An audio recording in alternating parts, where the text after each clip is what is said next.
मोटू की भूख और समंदर का सफर। फरकरी नगर की इस खूबसूरत सुबह में हर तरफ चहल पहल थी, लेकिन हमारा दोस्त मोटू आज बहुत उदास और थका हुआ लग रहा था। उसके पेट से अजीबोगरीब आवाजें आ रही थीं और इसे इतनी शदीद भूख लगी थी कि उससे चला भी नहीं जा रहा था। पटलू उसे देखकर बहुत परेशान हो गया और उसके पास आकर उसका हाल पूछने लगा। मोटू ने दुखी लहजे में कहा कि उसे आज कुछ बहुत ही अनोखा और लजीज खाना है, क्योंकि आम समोसों से अब उसका दिल भर गया था। पटलू ने अपना चश्मा ठीक किया और दूर चमकते हुए नीले समंदर की तरफ इशारा करते हुए एक मशवरा दिया। उसने मोटू से कहा कि क्यों ना हम समंदर पार नए जायके तलाश करने के लिए एक मुहिमजोई पर निकलें। मोटू की आंखों में फौरन चमक आ गई और वो अपनी तमाम तर थकन भूलकर जोश में खड़ा हो गया। दोनों दोस्त तेजी से दरिया के किनारे लकड़ी के घाट पर पहुंचे, जहां एक छोटी सी नीली कश्ती उनका इंतजार कर रही थी। मोटू ने अपनी पूरी ताकत लगाकर कश्ती को रेतीले किनारे से धकेला और उसे लहरों के हवाले कर दिया। पटलू ने अपना नक्शा और जरूरी सामान एहतियात से कश्ती के बीच में रखा ताकि वो महफूज रहे। लहरें कश्ती की लकड़ी से टकराकर एक मधुर मौसीकी पैदा कर रही थीं, जो सफर के आगाज का ऐलान था। मोटू ने बड़े जोश के साथ चप्पू अपने हाथ में थाम लिया, जबकि पटलू ने उसे तवाज़ुन बरकरार रखने की हिदायत दी। सूरज की रोशनी पानी पर पड़कर हीरों की तरह चमक रही थी, जो इस मुहिमजोई को मजीद खूबसूरत बना रही थी। अब ये उनके एक बड़े और अनोखे सफर का बाकायदा आगाज था और कश्ती धीरे धीरे गहरे पानी की तरफ बढ़ने लगी। अब वो खुले समंदर के बीचों बीच पहुंच चुके थे, जहां दूर दूर तक सिर्फ नीला पानी और आसमान ही नजर आता था। जमीन का कोई निशान बाकी नहीं रहा था और मोटू बड़े जोरों शोर से कश्ती के चप्पू चलाकर आगे बढ़ रहा था। पटलू मुसलसल अपनी दूरबीन से उफक पर किसी जजीरे या नई जमीन की तलाश में मसरूफ था। अचानक समंदर की हवा तेज हुई और लहरें पहले से ज्यादा ऊंची होकर कश्ती को झूले झुलाने लगी।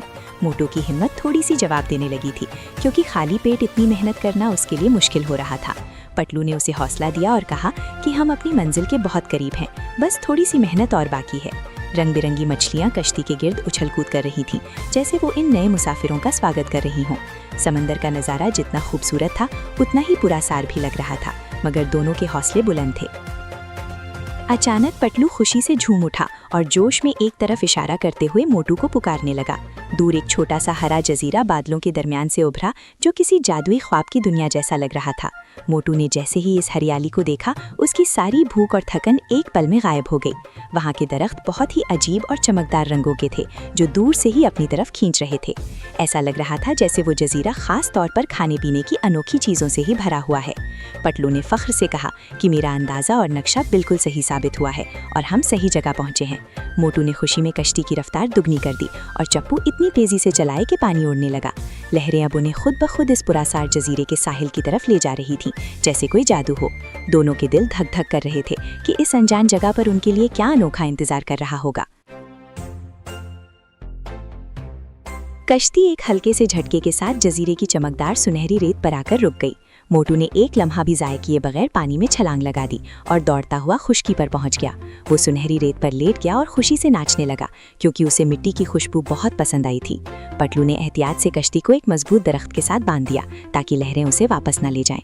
यहाँ की रेत इतनी नरम और साफ थी कि पाँव इसमें मखमल की तरह धंस रहे थे। चारों तरफ से परिंदों के चहचहाने की ऐसी आवाज़ें आ रही थीं जो उन्होंने फरकरी नगर में कभी नहीं सुनी थीं। हवा में किसी मीठी चीज़ और ताजगी की खुशबू बसी हुई थी, जिसने मोटू को मजीद बेचैन कर दिया। मोटू ने हवा में सूंघते हुए कहा कि यहाँ यकीनन कुछ बहुत ही लजीज और मीठा खाने को मिलेगा। पटलू ने अपना नक्शा खोला ताकि वो इस अनजान जजीरे के अंदरूनी हिस्सों का जायजा लेकर रास्ता बना सके। जैसे ही वो जंगल के घने हिस्से में दाखिल हुए, उनकी आंखें हैरत से खुली की खुली रह गईं। वहाँ दरख्तों पर ऐसे दीवकामत फल लगे थे जो हकीकत में किसी फनपारे से कम नहीं थे। कोई फल चमकते हुए सितारे की शक्ल का था, तो कोई बिल्कुल सुर्ख दिल जैसा नजर आ रहा था। इन फलों से धीमी धीमी रोशनी निकल रही थी, जो पूरे जंगल को एक जादुई रंग दे रही थी। मोटू ने एक बहुत बड़े नारंगी फल की तरफ हाथ बढ़ाया, जो उसे सबसे ज्यादा लजीज लग रहा था। लेकिन एक मुश्किल थी कि वो तमाम फल जमीन से बहुत ज्यादा ऊंचाई पर लगे हुए थे। पूरा जंगल किसी दूसरी दुनिया का मंजर पेश कर रहा था, जहाँ हर चीज़ गैर मामूली और बड़ी थी। मोटू के मुंह में पानी आ रहा था और वो बेसब्री से इन फलों को हासिल करने के बारे में सोचने लगा। पटलू ने गौर से देखा कि दरख्तों के तने बहुत ही चिकने और सीधे हैं, जिन पर चढ़ना आसान नहीं था। उन तक पहुंचना एक बड़ा चैलेंज था, जिसके लिए सिर्फ हिम्मत नहीं बल्कि दिमाग की भी ज़रूरत थी। मोटू ने सोचा कि वो अपनी जिस्मानी ताकत और लंबी छलांग के बलबूते पर फल तोड़ लेगा। उसने एक जोरदार नारा लगाया और ऊपर की तरफ उछला, लेकिन शाख तक पहुंचने में नाकाम रहा। वो धड़ाम से जमीन पर गिरा, जिससे आसपास की जमीन लरज उठी और धूल उड़ने लगी। उसने हार नहीं मानी और दूसरी बार और भी ज्यादा कुव्वत से छलांग लगाई, मगर नतीजा फिर वही रहा। पटलू ने उसे गौर से देखते हुए समझाया कि मोटू मियाँ, हर जगह सिर्फ ताकत से काम नहीं बनता। मोटू अब गुस्से में आ गया और उसने दरख्त के तने को पकड़कर उसे जोर जोर से हिलाने की कोशिश की, लेकिन वो जादुई दरख्त इतना मजबूत और वजनी था कि वो अपनी जगह से 1 इंच भी नहीं हिला। अब मोटू बहुत ज्यादा मायूस नजर आने लगा था और थककर जमीन पर बैठ गया और उसका चेहरा उतर गया। पटलू अब खामोशी से इर्द गिर्द का जायजा ले रहा था और किसी और अनोखी तरकीब के बारे में सोचने लगा। पटलू की नजर अचानक पास पड़ी कुछ लंबी और मजबूत सूखी लकड़ियों पर पड़ी, जो किसी बांस जैसी थीं। उसने मुस्कुराते हुए अपने दिमाग की बत्ती जलाई और फौरन काम में जुट गया। उसने जंगल की मजबूत और लचकदार बेलों को इकट्ठा करना शुरू किया, जो रस्सी का काम दे सकती थीं। मोटू उसे बड़ी हैरानी से देख रहा था और सोच रहा था कि पटलू इन लकड़ियों से क्या करने वाला है। पटलू ने 2 लंबी लकड़ियों को बेलों की मदद से बहुत ही मजबूती के साथ आपस में जोड़ दिया। उसने लकड़ी के बिल्कुल आखिरी सिरे पर एक मुड़ी हुई छोटी शाख का कांटा भी लगा दिया। ये अब एक बहुत ही लंबा और शानदार हुक बन चुका था, जो ऊंची शाखों तक पहुंच सकता था। पटलू ने फातिहाना अंदाज में मोटू से कहा कि अब देखो मेरा कमाल और अकल का जादू। उसने साबित कर दिया कि जहां ताकत जवाब दे जाए, वहां अकल ही सबसे बड़ा हथियार होती है। मोटू की बुझी हुई उम्मीद एक बार फिर से जाग उठी थी और वो उठकर पटलू के पास आ गया। पटलू ने बड़ी एहतियात के साथ इस लंबी लकड़ी को ऊपर की तरफ उठाया और सबसे ऊंची शाख तक पहुंचाया। मोटू ने नीचे से लकड़ी के निचले हिस्से को मजबूती से थाम लिया ताकि पटलू का तवाजुन खराब ना हो। वो कांटा बिल्कुल निशाने पर लगा और उस चमकदार सितारे वाले फल की टहनी में जा फंसा।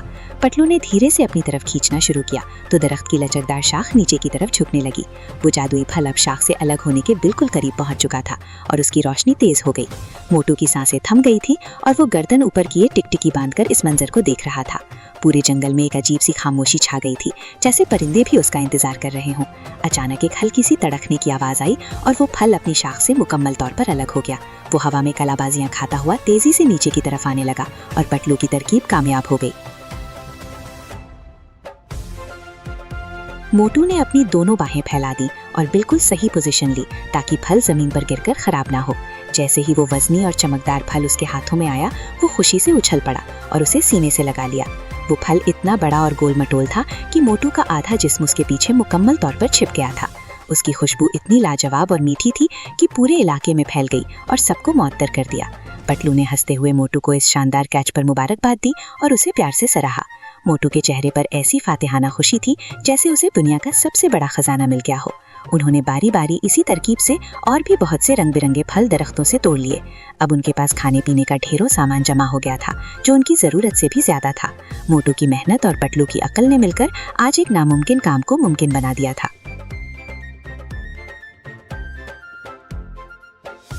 वो अपना सारा सामान लेकर वापस साहिल पर आए और समंदर के किनारे एक पुरानी लकड़ी पर बैठ गए। मोटू ने जैसे ही पहले फल का एक बड़ा नवाला लिया, उसकी आंखें सुकून और लज्जत से बंद हो गईं। ये जायका इतना मुनफरिद और मीठा था कि उसने अपनी पूरी जिंदगी में कभी ऐसा कुछ नहीं चखा था। पटलू ने भी एक छोटा सा टुकड़ा खाया और हैरत से कहा कि ये तो वाकई जादुई जायका है। फल मीठा, रसीला और बहुत ही ज्यादा ताजगी से भरपूर था, जिसने उनके जिस्म में नई तवानाई भर दी। मोटू अब मजे ले लेकर एक के बाद दूसरा फल खत्म कर रहा था और बहुत मुतमईन नजर आ रहा था। उनकी पिछले कई घंटों की सारी थकन और परेशानी अब मुकम्मल तौर पर दूर हो चुकी थी। समंदर की लहरें उनके कदमों को छू रही थी और ठंडी हवा उनके चेहरों से टकरा रही थी। ये उनकी जिंदगी की सबसे बेहतरीन और यादगार पिकनिक बन चुकी थी, जिसका उन्होंने सोचा भी ना था। खाते खाते मोटू अचानक रुक गया और पटलू की तरफ बड़े प्यार और शुक्रगुजारी से देखा। उसने फल का एक सबसे बड़ा और बेहतरीन टुकड़ा पटलू की तरफ बढ़ाया और उसका शुक्रिया अदा किया। मोटू ने कहा कि अगर पटलू का दिमाग ना होता तो वो आज इस खूबसूरत जजीरे पर भी भूखा ही रह जाता।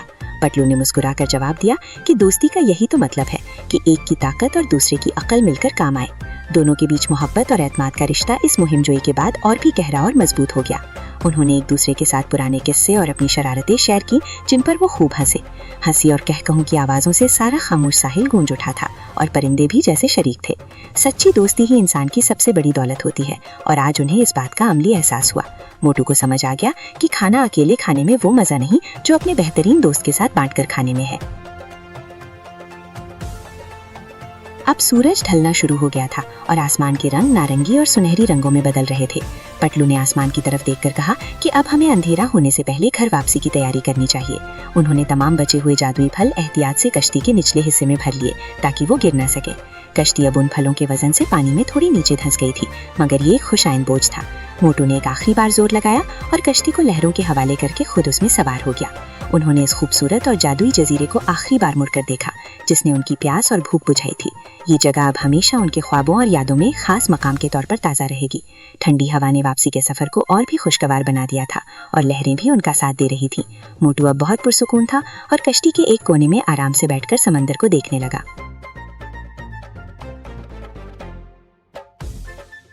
समंदर का मंजर उस वक्त किसी शाहकार पेंटिंग की तरह लग रहा था, जहां हर तरफ सुकून ही सुकून था। कश्ती के पीछे पानी की एक लंबी सफेद लकीर बनते जा रही थी जो उनके सफर की गवाही दे रही थी। दूर से वो हरा भरा जजीरा अब एक छोटे से धुंधले नुक्ते की तरह नजर आ रहा था और फिर गायब हो गया। मोटू कभी कभी एक आध छोटा फल निकाल कर चख लेता था ताकि उसका जायका अपनी जबान पर बरकरार रख सके। पटलू सुकून से बैठा आसमान पर उभरते हुए सितारों को देख रहा था ताकि समत का दुरुस्त अंदाजा लगा सके। दुनिया कितनी वसी और कुदरत कितनी मेहरबान है, वो दोनों खामोशी से यही सोच रहे थे। कश्ती लहरों पर होले होले झूल रही थी जैसे कोई माँ अपने बच्चे को लोरी सुनाकर सुला रही हो। मोटू की आंखें अब नींद से बोझल होने लगी थीं क्योंकि पेट भरा हुआ था और जिस्म पुरसुकून था। वो अपनी इस मुहिम जोई की कामयाबी पर बहुत फख्र महसूस कर रहे थे और उनका दिल खुशी से लबरेज था।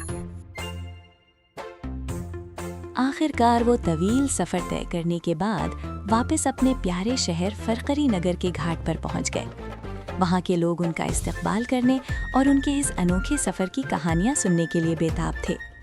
मोटू ने बड़े फख्र से सबको जजीरे के उन जादुई फलों के बारे में बताया और सबको चखाया। इस कहानी से हमें एक बहुत ही अहम और गहरा सबक मिलता है जो हमेशा याद रखना चाहिए। जिंदगी में सिर्फ जिस्मानी ताकत और जोर ही हर मसला हल करने के लिए काफ़ी नहीं होता। हर मुश्किल का सही हल ढूंढने के लिए अक्ल, समझदारी और सब्र का होना बहुत ज़रूरी है। और अगर ज़िंदगी के सफ़र में पटलू जैसा एक सच्चा और ज़हीन दोस्त साथ हो तो हर मुश्किल मुहिम आसान हो जाती है। मोटू और पटलू की ये खूबसूरत मुहिम जोई आज कामयाबी से अपने अंजाम को पहुंची और वो बहुत खुश थे। हंसते मुस्कुराते और नई यादें समेटे हुए वो दोनों अपने घरों की तरफ रवाना हो गए।